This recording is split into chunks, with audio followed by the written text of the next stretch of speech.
Hi, everybody, and welcome back to Gotham Baseball Live. I'm Mark Healey, and with me always, as he is each and every week, he's back, Peter Schwartz. Hey, Peter, how are you, buddy? Yeah, not each week. I'm doing well. Sorry I missed last week. I had a little business We with missed the you. We indoor missed you. football league. Yes, We missed you. and it was a great show, and glad to be back. We got a big show. We got a great guest. Yankees broadcaster Rickie Ricardo is going to Yeah. join us. The Yankees just dropped 2 out of 3 to the A's, but the Mets had a good night last night. They beat the Diamondbacks 7-1, and I know you had some thoughts on that game last night, specifically as it pertains to Nolan McLean. No. Look, it was a disaster. I mean, so Nolan McLean, it's the sixth inning. He shuts down the Diamondbacks. It's 1-0 in the seventh. He's thrown 100 pitches, right? It was first and third, one out. But as Ron Darling said at the time, Ron Darling was like, he hasn't even broken a sweat. And as soon as Mendoza came out of the dugout, I tweeted it right away. I said, I completely disagree with this situation.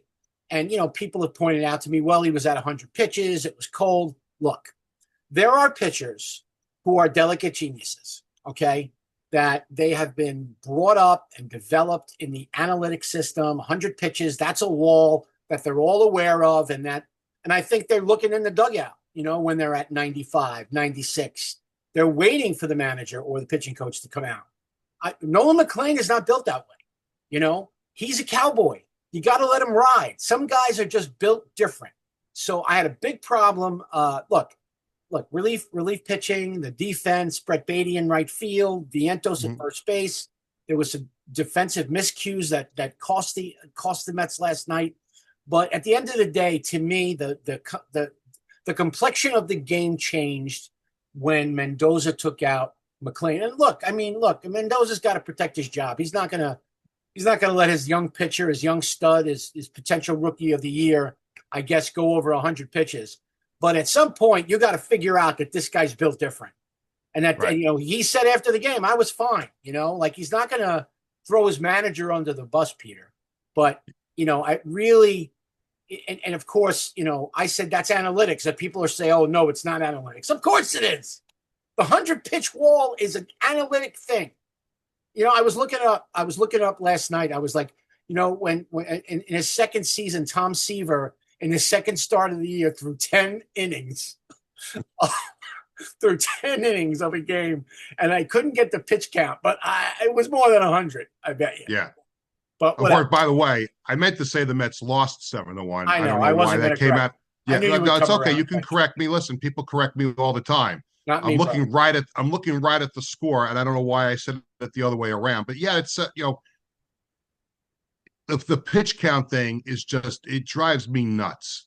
I mean, I remember, David Cohn in a playoff game threw 140 something pitches. They were going to pitch him until his arm fell off. And McLean is young enough that you got to at least give him in there. You have a bullpen that you're not really sure of at this point. And if if he hasn't broken a sweat and he's still firing on all cylinders, why pull him out of the game? I mean, Weaver's been good.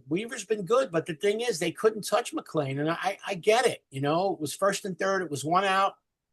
But to me, I would rather see a young guy work himself out of that. And you know what? If they're so worried about his pitch count, then he shouldn't have been out for the seventh. How about that? Obviously, you felt differently Yeah. about him. That you wanted to get him out there for the seventh inning.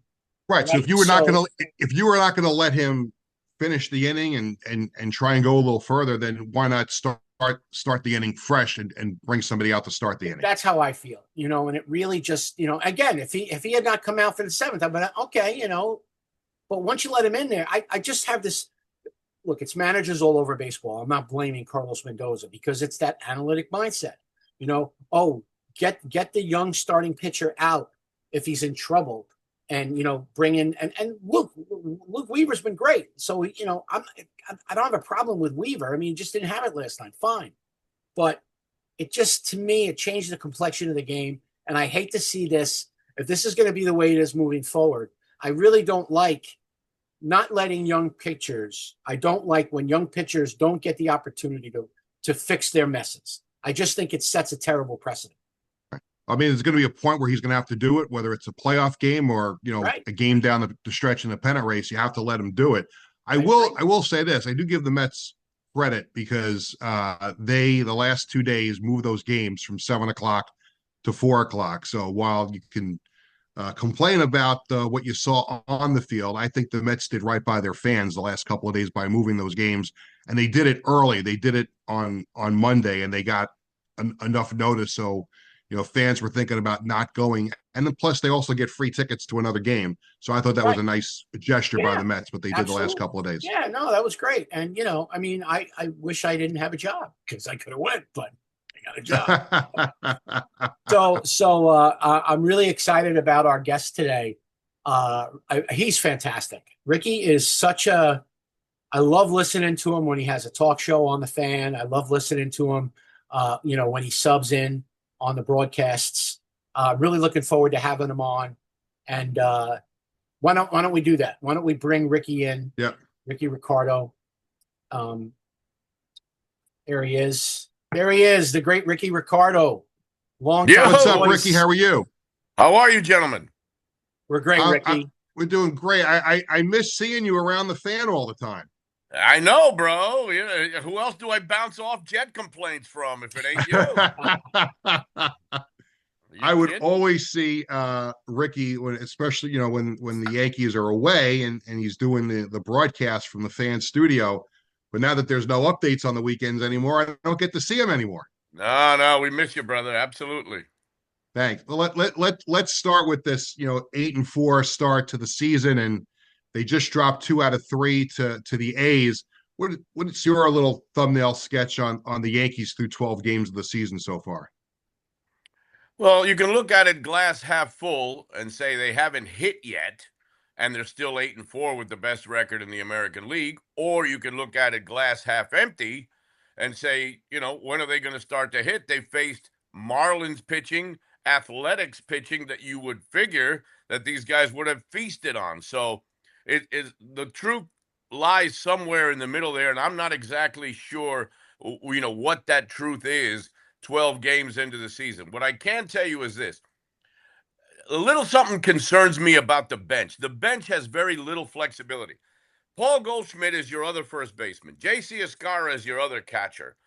Randall Grichuk is another outfielder, and he pinch runs for Giancarlo Stanton. The issue here is there's no Swiss Army knife. There's no one on the bench that can play several different positions. Everybody is tied into something. So right now, Aaron Boone has got his hands tied a little bit. You saw Ryan McMahon have to play shortstop on a couple of occasions this week. McMahon is another guy. Everybody thought, well, he got his introductory period over last year in the Bronx. He had a full spring training with the Yankees. Look, I spoke to him on a couple of occasions in Tampa. He looked very relaxed, laid back. Looked like he was ready to have a breakout year, that we would see the Ryan McMahon from the Colorado Rockies, or at least more of him this year in the Bronx. And so far, he's got a couple of hits in, 29, 30 at-bats. So the offense right now is what concerns me the most. What the Yankees do have, and you'll see more of it tonight with the return of Luis Gil, is a surplus of starting pitching. They have been kept in games by their pitching. They've got a fabulous rotation, even without Garrett Cole and without Carlos Rodon and later on Clark Schmidt, who'll be joining. The bullpen has had its hiccups. I don't think David Bednar, even going back to the World Baseball Classic where I was there in Miami and watched him, get out of a couple of big jams with some strikeouts, but I don't think Bednar has hit his stride yet. But the starting pitching, that's what has kept this team in games. That's what has them at 8 up and 4 down. But I tell you guys, they got to start hitting, and they've got to start hitting some of this mediocre pitching, and it has to happen soon.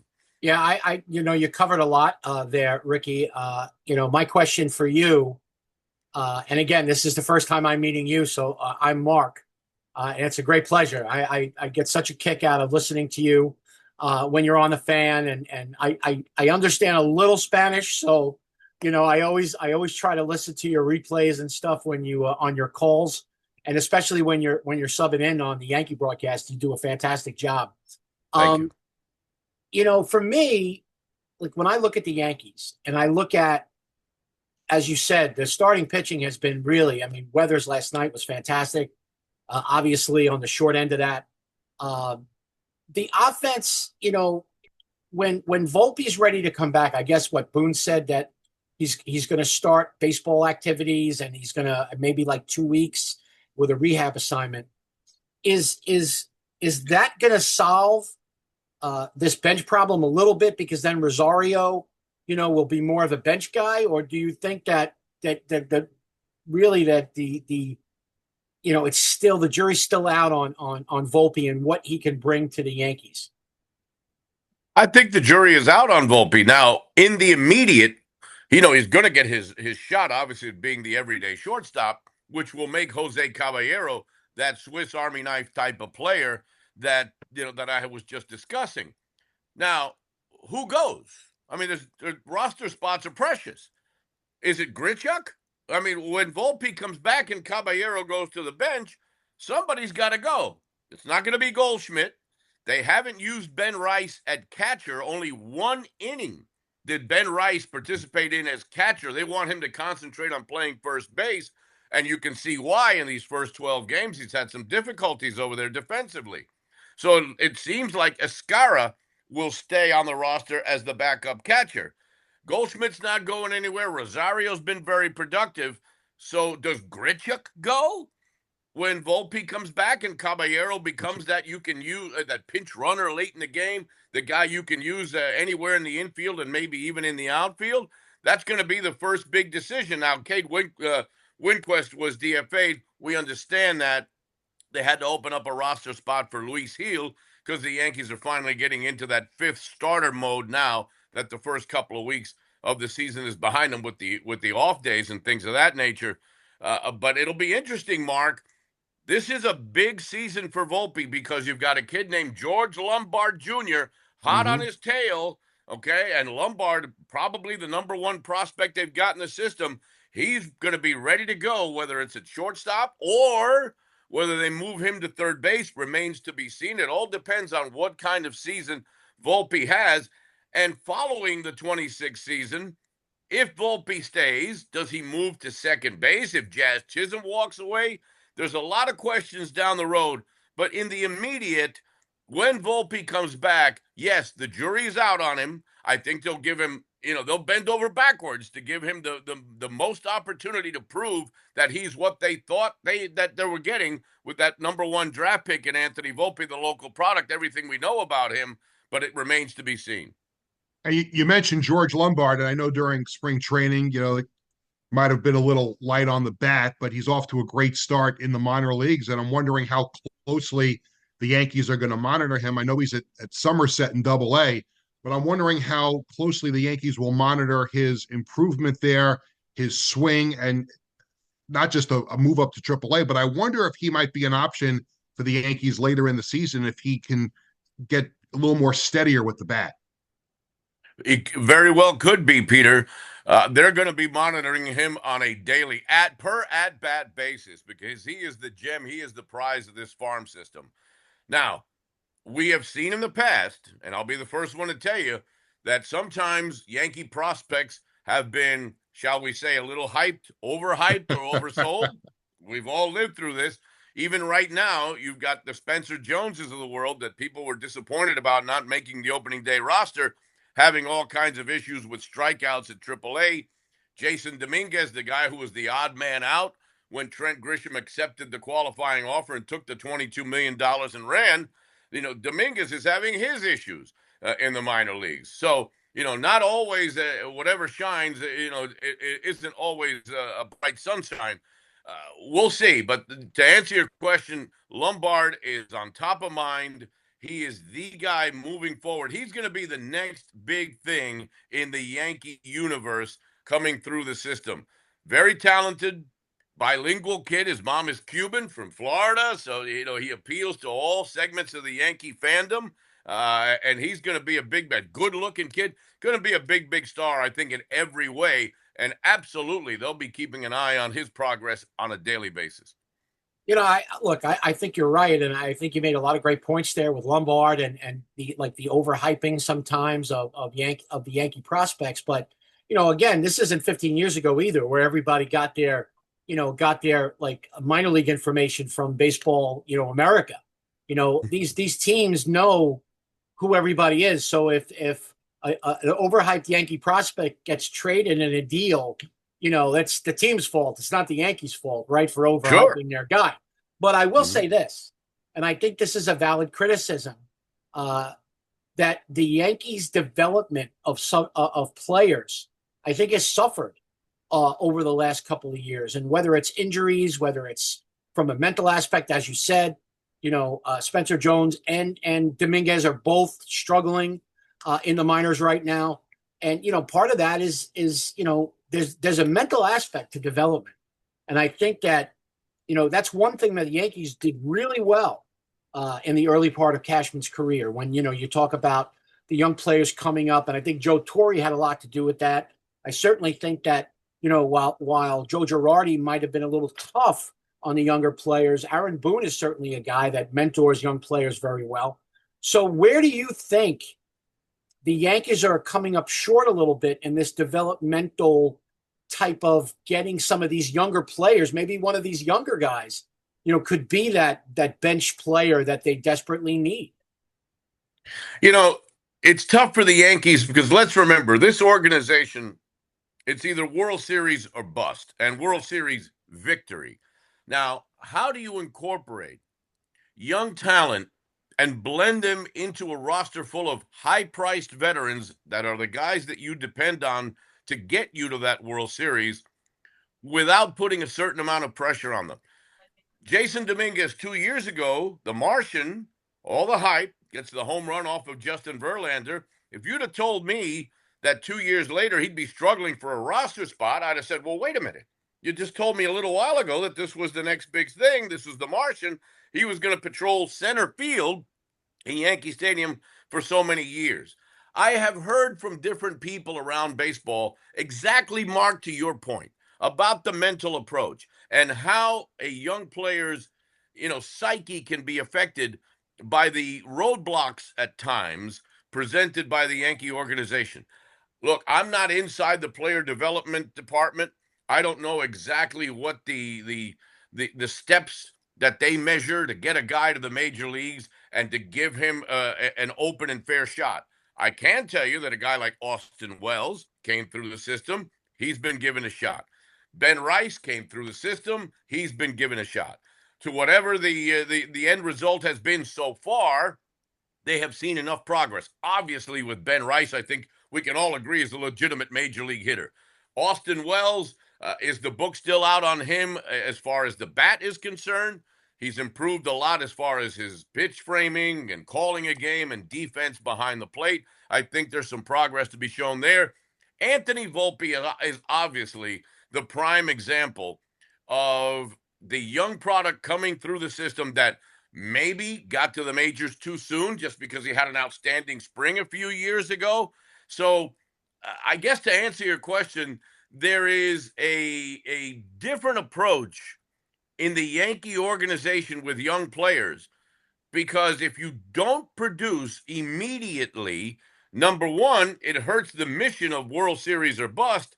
Number two, it only adds fuel to the fire of what I just mentioned, that people around baseball think they overhype their prospects too much. But how does that affect the psyche of the young man involved?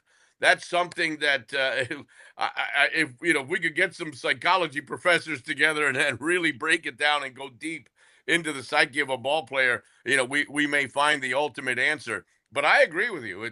It's something that this organization, maybe the Dodgers, although I think the Dodgers have incorporated some of their young players into their high price group, seamlessly, and some other teams, that have big payrolls have done it a little bit more seamlessly than the Yankees.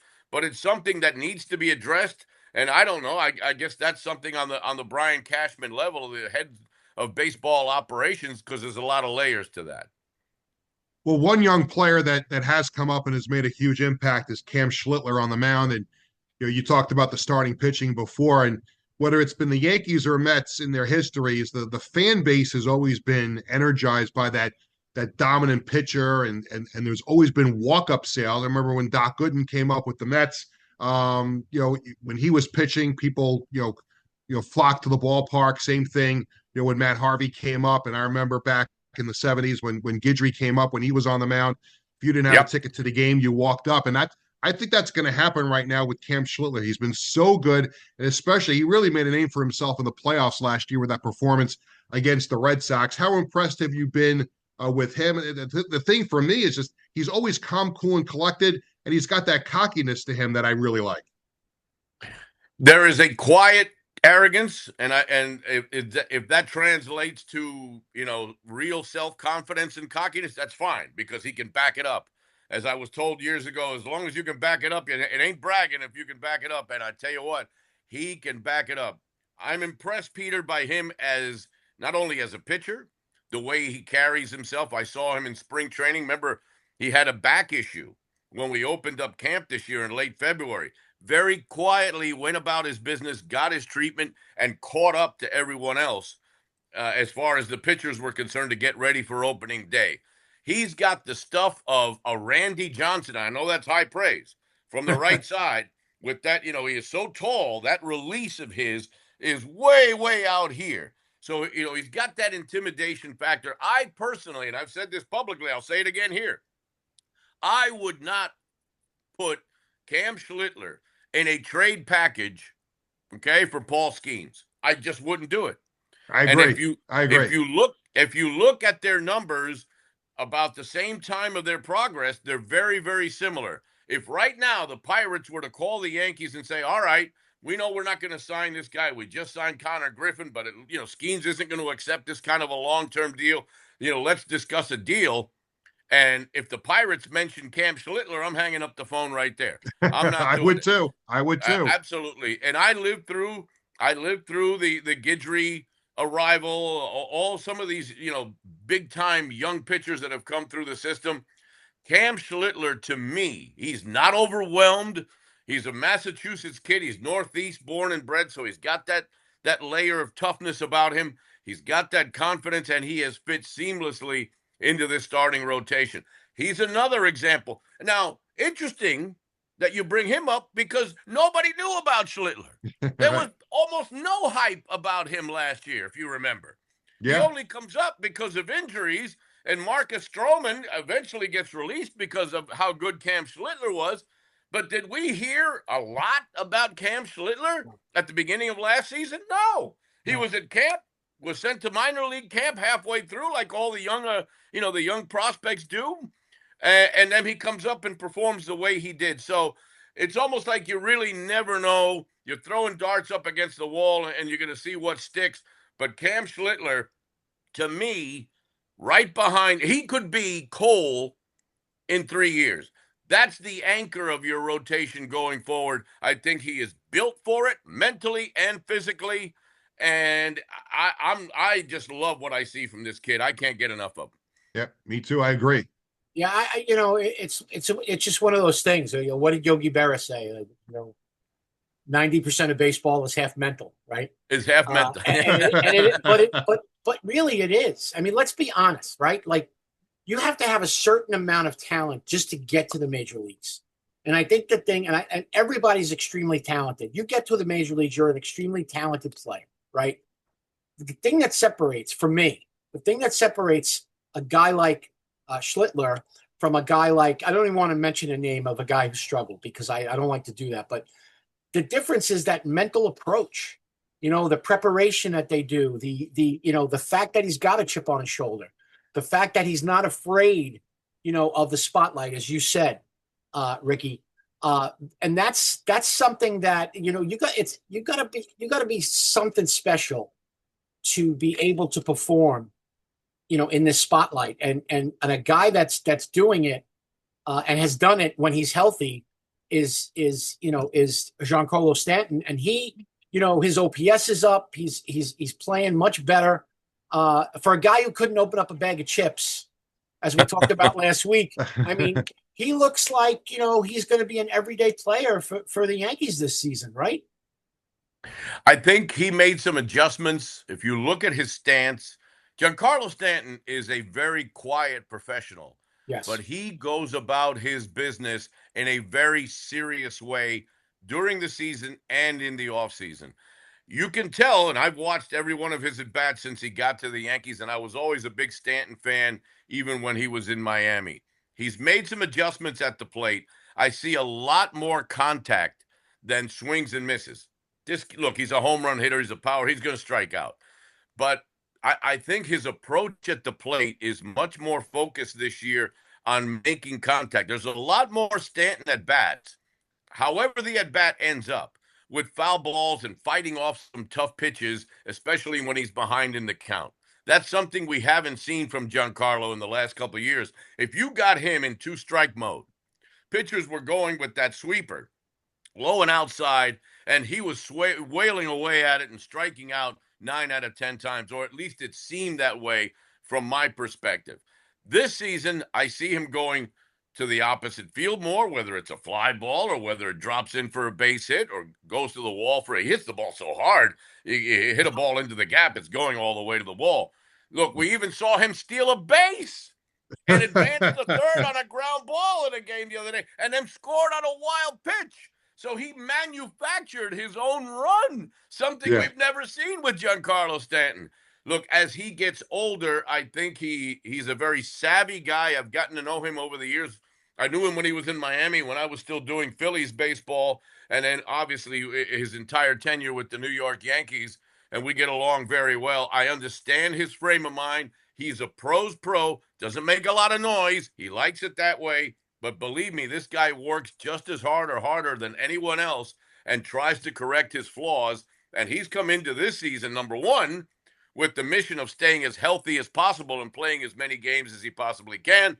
And number two, trying to cut down those strikeouts by just making some subtle adjustments at the plate. So far, I think it's working. Rickie, thank you so much for joining us on the show today. Again, I miss our conversations at 345 Hudson Street. Hopefully, at some point, I'll see you at the ballpark at Yankee Stadium, and we'll have a chance to talk about the Jets at some point. Absolutely. Can I tell you guys about DraftKings real quick? Because Sure. for me being here. Sure. You know, the DraftKings app is first. We are numero uno, and putting out the DraftKings app in Spanish. So now, for all those Latino fans that love to place a bet on the Yankees, who are right now number two, as far as DraftKings are concerned, is when it comes to the World Series, they're at a plus 800. They're the favorites in the American League at plus 340. They're favorites in the American League East at minus 125.